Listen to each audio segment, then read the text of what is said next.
trenutku kada smo loše igrali. Evo još jedan fantastičan pogodak. Nikoga nije dirala ta lopta. Fantastičan gol Muslimovića. Reakcija Bilića, pa sam posmatrao na ovaj pogodak krivi na Lunju. Izašao neki 4-5 metara van gola i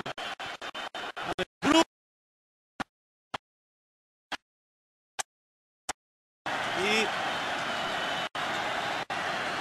70. minut vidjet ćemo to vrlo brzo kako se samo prikrao Zlatan Muslimović. 2-2. mislim da se ova reprezentacija Bosne bliže na pobjedi, jer je puno bolje u drugom dijelu, ali vidimo da je Čoluka platio za nevini. Ali pogledajte kakav je ovo bilo centar šut, kako se tu iza leđa Šimujiću uvukao Zlatan Muslimović, na to ni jedan tim u Evropi sebi ne smije da dozvoli. Muslimović to kažnjava. Nepotrebno i oštro prekršaj, kao da je kažem, da se moglo bolje poželjeti. I Bilić je Zlatan Muslimović. pravom ukazivao na Muslimovića kao možda na najveću opasnost i